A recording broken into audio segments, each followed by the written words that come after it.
Oke, baik. Selamat sore Ibu. Perkenalkan, nama saya Yuliana. Saya seorang mahasiswi dari Universitas Negeri Jakarta.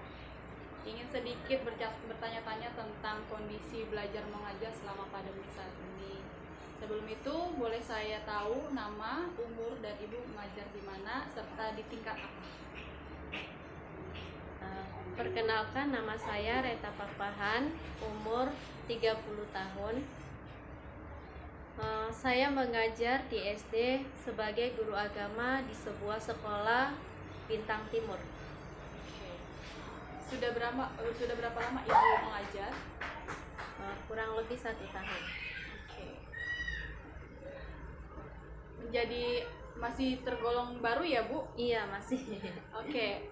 Pendapat Ibu mengenai pendidikan dan mengajar itu apa, Bu? Kalau pendidikan itu sangat penting karena pendidikan itu sebagai penunjang pengetahuan dan juga keterampilan. Kalau mengajar itu menurut saya kita itu berkewajiban untuk memberi, yaitu memberikan pengetahuan, memberikan keterampilan, terlebih penting itu adalah memberikan karakter yang baik kepada murid-murid. Oke. Kalau pendapat Ibu mengenai pendidikan di masa pandemi ini?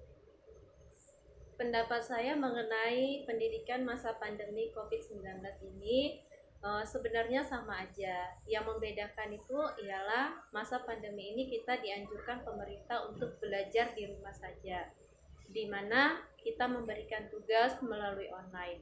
Ada juga pemerintah menganjurkan supaya kita menonton televisi yang disiarkan di TVRI untuk menunjang pendidikan di rumah.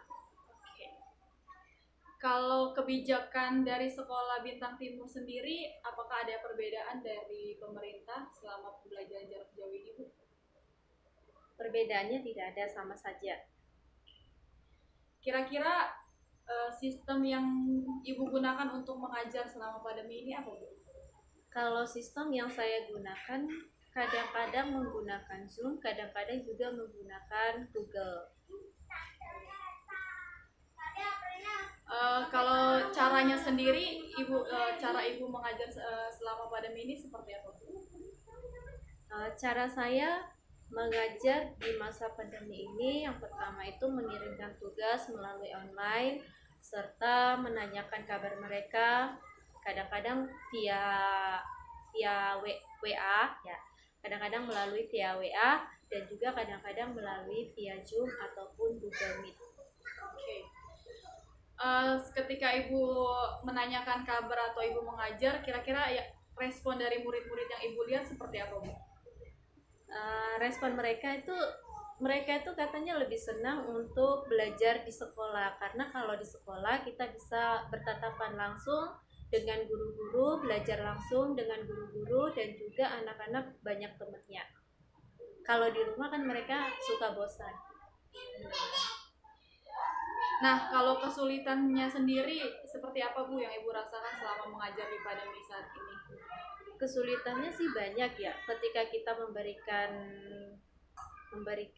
pengajaran kepada mereka ataupun tugas-tugas, kadang-kadang kita harus nunggu lama ya, karena ada juga yang bisa ngikutin, ada juga yang enggak, karena kan orang tua mereka ada yang kerja, ada yang juga yang di rumah, dan kita harus nunggu lama sampai kadang-kadang sampai malam kita nunggunya, karena mereka harus mengirim tugas melalui WA. Oke, tadi kesulitannya berarti memang karena banyak anak murid yang nungguin orang tuanya, jadi tugas mereka juga terhalang ya? Iya. Oke. Kalau perbedaan yang Ibu rasakan saat mengajar langsung sama jarak jauh seperti apa, Bu?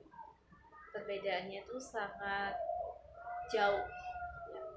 Karena kalau kita belajar secara langsung itu kita bisa langsung bertatapan muka dengan anak-anak, kita tahu kondisi mereka belajar dengan baik atau tidak ya kan. Lalu kalau misalnya secara daring, mereka itu kita nggak ngerti mereka itu di mana, apakah mereka itu belajarnya di rumah atau mereka ikut ke kantor dengan orang tuanya. Kadang-kadang juga mereka itu ada yang bilang, ibu minta maaf ya, saya nanti kirim tugasnya agak sorean karena bantu mama, katanya gitu loh. Ini kita kadang-kadang kan mereka seperti itu, ngikut orang tuanya kerja dulu baru belajar.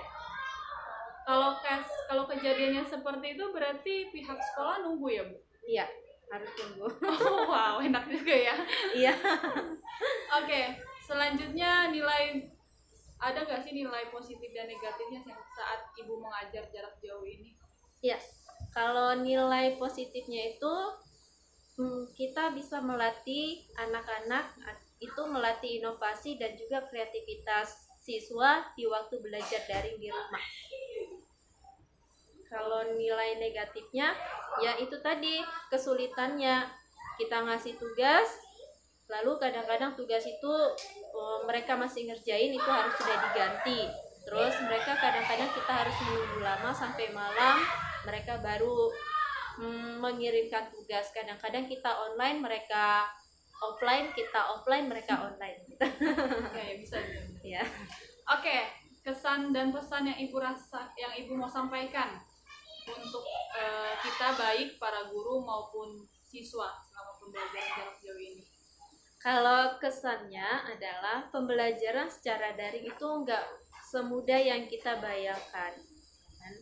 Nggak semua anak bisa akses karena ada yang orang tuanya masih kerja itu tadi. Ada juga orang tuanya yang gagap teknologi, lalu tidak fasih menggunakan aplikasi. Pesannya? Kalau pesannya itu adalah di tengah menghadapi situasi COVID-19 ini bukan hal yang mudah bagi kita. Ini juga bukan hal yang biasa, tapi kita harus terus meyakinkan diri bahwa bencana ini tidak akan lama. Dengan izinnya Tuhan, maka sebentar lagi virus ini akan sirna dari dunia. Amin. Amin. Lalu buat anak-anak yang belajar online, manfaatkan waktu di rumah yang ada dan juga harus tetap berbakti kepada orang tua. Oke, Bu. Setelah mendengar cerita tadi, aku kan Ibu tadi bilang baru menggunakan sistem kayak Zoom, ya. Google Meet. Kira-kira Ibu tahu nggak sih media yang lain selain dua itu? Sebenarnya tahu juga, cuman masih belum digunakan ya. Belum digunakan. Oke. Jadi karena aku pun ada tugas selain menganalisa, aku pun harus mencari solusi membantu Ibu mempermudah. Apalagi yang Ibu tadi sudah cerita kalau misalnya ada anak siswa yang kadang-kadang ngasih tugasnya kita harus nunggu gitu, padahal kita gurunya, gitu kan. Nah, jadi aku tuh punya solusi. Ada satu media namanya Google Classroom. Ibu pernah dengar? Belum. Oke. Google Classroom ini kayak wadah kelas sistemnya online yang disediain sama Google. Ini nanti akan lebih jelasnya lagi sekaligus prakteknya ya Ibu. Ya. Terima kasih buat kesempatan wawancaranya dan ceritanya. Semoga bermanfaat untuk kita semua. Terima kasih Bu. Amin. Makasih.